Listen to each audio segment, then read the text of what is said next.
भीम की ताकत। महाभारत के 5 पांडवों में से एक गदाधारी भीम बहुत शक्तिशाली हुआ करते थे। बताया जाता है कि भीम की ताकत 1 या 2 नहीं बल्कि 10,000 हाथियों के बराबर थी।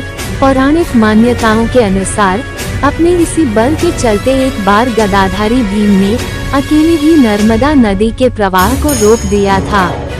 आपको बता दें कि भीम को ऐसे ही 10,000 हाथियों की ताकत नहीं मिली थी, बल्कि इसके पीछे भी एक दिलचस्प पौराणिक गाथा छुपी हुई है। पौराणिक मान्यताओं के अनुसार कौरवों का जन्म हस्तिनापुर में हुआ था, जबकि 5 पांडवों ने वन में जन्म लिया था। पांडवों के जन्म के कुछ साल बाद ही उनके पिता पांडु का निधन हो गया, जिसके बाद उस वन में रहने वाले ऋषियों ने हस्तिनापुर पहुंचकर भीष्म और धृतराष्ट्र को पांडवों के जन्म और उनके पिता पांडु की मौत की खबर सुनाई। इस बात से अवगत होते ही पितामह भीष्म ने माता कुंती सहित 5 पांडवों को हस्तिनापुर बुला लिया। भीम की ताकत ऐसी थी कि धृतराष्ट्र के पुत्रों को अकेले ही हरा देते थे। भीम हस्तिनापुर पहुंचने के बाद 5 पांडवों के वैदिक संस्कार को संपन्न किया गया। अब सभी पांडव कौरवों के साथ मिलकर खेलने लगे, लेकिन सभी खेलों में अकेले ही भीम धृतराष्ट्र के सभी पुत्रों को हरा देते थे।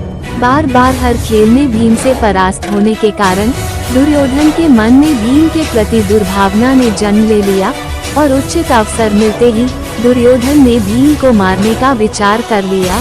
भीम को मारने का विचार करके एक बार दुर्योधन ने खेलने के लिए गंगा के तट पर शिविर लगवाया, जहां खाने पीने की भी सुविधा कराई गई। दुर्योधन ने सभी पांडवों को खेलने के लिए वहां बुलाया।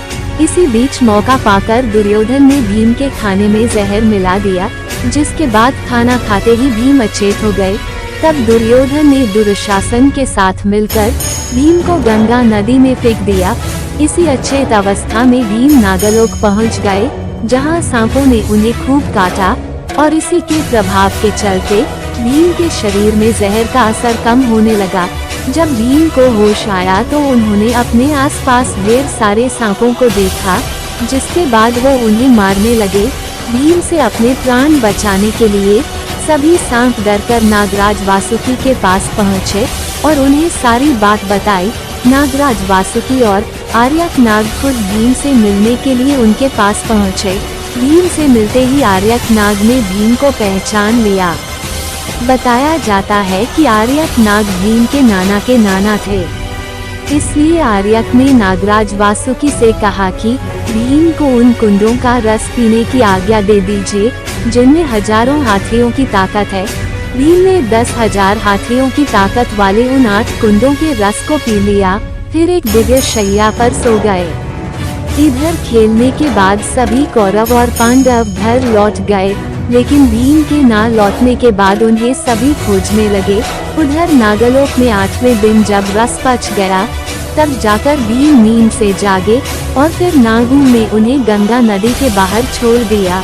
गौरतलब है कि घर वापस लौटने के बाद भीम ने ये आप बीती माता कुंती और अपने भाइयों को बताए, जिसके बाद युधिष्ठिर ने भीम से कहा कि वो यह बात किसी और से ना कहे।